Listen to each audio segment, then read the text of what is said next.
So there's two other skills I'd like to speak about here. And the skill is how to listen, and the skill of willingness. So when you sit down to meditate, what we are doing is listening.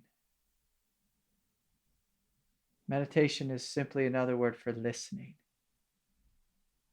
If we're a good Buddhist, we might call it witnessing or observing. But I like listening because it has a felt sense to it. So if you join me right now in listening, you may begin to notice the sound of silence. The sound of silence it's healing, it's embracing. I'll even say it's intoxicating. So as you listen to the sound of silence, you awaken to the space of silence that you are. So your consciousness is silent, awake awareness. It's listening to everything, inclusive of everything. Now, one of the things that we've done in our culture is we've trained ourselves to only listen to our thoughts and to occasionally listen to our emotions. And when we do this, we become overly identified with the character. You're the character of whatever your name is. I'm the character of Craig. So if I listen to the thoughts that arise in the consciousness of Craig and I identify with them, I get lost in samsara. And I suffer. But if I choose instead to listen to the sound of my own being, I experience freedom. I experience Buddha nature.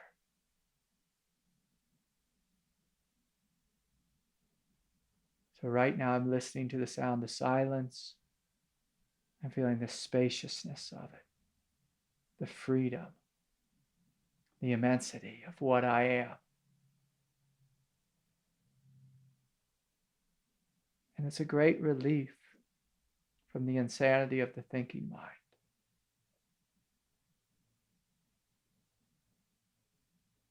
Now, if you sit down to meditate and you shut your eyes and you don't immediately recognize the sound of silence, that's normal. So don't think there's anything wrong with you. So you can train yourself to focus on the space that's here, the silence that's here, the silence that's within your consciousness. And so can you notice the space that's here right now, out of which your thoughts arise? Out of which your thoughts arise. And if you can simply rest here and let go into Buddha nature, beautiful. Now, for 99% of the population, they won't be able to do this. When you sit down first to meditate, you step into this place of listening. You may notice all kinds of thoughts moving through your mind, and that's normal. So you notice the thoughts, but then focus, listen to the silence. Now, if there's a lot of emotional turmoil within you, the invitation is, can you listen to that? And here's where we move into the second skill of the willingness. Can you have a willingness to feel your emotions? Can you breathe into them? Can you feel the felt sensations? The rawness, the texture, the shape, the size, in which chakra center are they arising?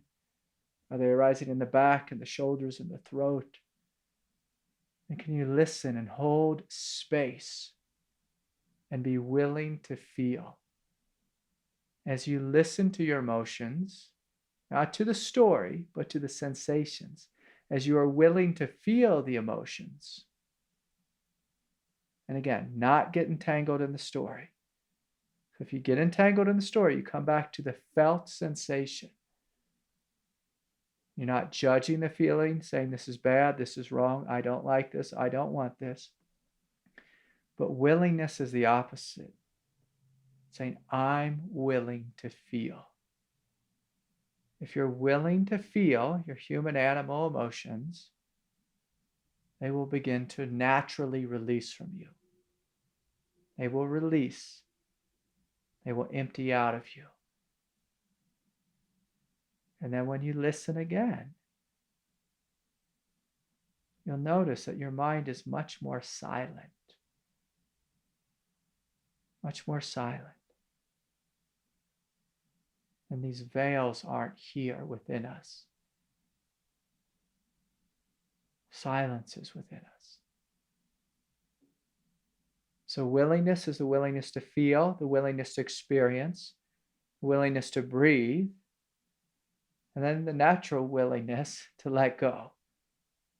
As soon as you breathe and feel and fully experience something, letting go, surrender happens naturally. And so we're listening. So you sit down to meditate, you listen. You may notice thoughts in your mind. That's okay. But when you listen deeper and see out of where are these thoughts arising? If you have anxious thoughts, there's anxiety in the heart or the belly. If you have angry thoughts, there's anger, normally in the belly or in the solar plexus.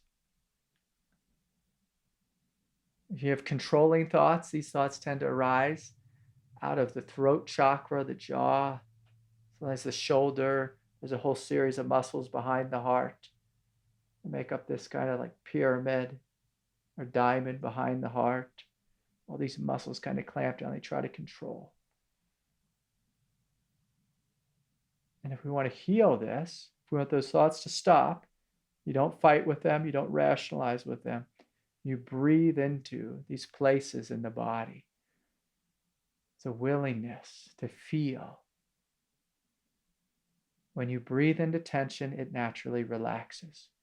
The willingness to feel and experience things that are painful or uncomfortable, and then they relax. They let go. So another form of listening is you sit down and say your mind and your emotions are silent. Notice the peace that's here. You can also listen to the 7 chakra centers. And notice, does it feel numb or dead in my belly? Or do I feel a ball of power there? Of strength, a mountain of emptiness. When I listen to my heart, do I feel love and joy and radiance? Or does it feel dead? Normally, if it's dead or numb, can you listen deeper? And even imagine the chakra centers as having a doorway. So you open the doorway, you say, hello, who's here? And can you listen to what's here? Can you feel into what's here? Can you experience what's here? You may find new worlds opening within you. Another way of listening is you may sit in meditation. You may notice energy flowing up your spine, so you listen to that. You may notice this descent of grace, so you listen to the voice of grace, the felt sensation of grace, the experience of grace. You merge into it. And so often God is just bringing me new worlds of divinity that I open to. But if I'm not listening in a silent, open-hearted manner, I will be unaware of these. Unaware. Because sometimes we're so lost in our ego, we're not listening. We're not experiencing the silence that's here, the love, the radiance, the joy, the peace, this grace that wants to descend down into us. We miss the voice or the connection with the earth, with the planet, with nature. And if we're unwilling to feel, we don't get anywhere on the path. So if we don't know how to listen, if we don't know how to feel, we're afraid of feeling, we tend to stagnate on the path, hit a wall and stop. If we're willing to listen and willing to feel, we'll be opening new worlds, new realms, and living in the very presence of Buddha nature in every moment.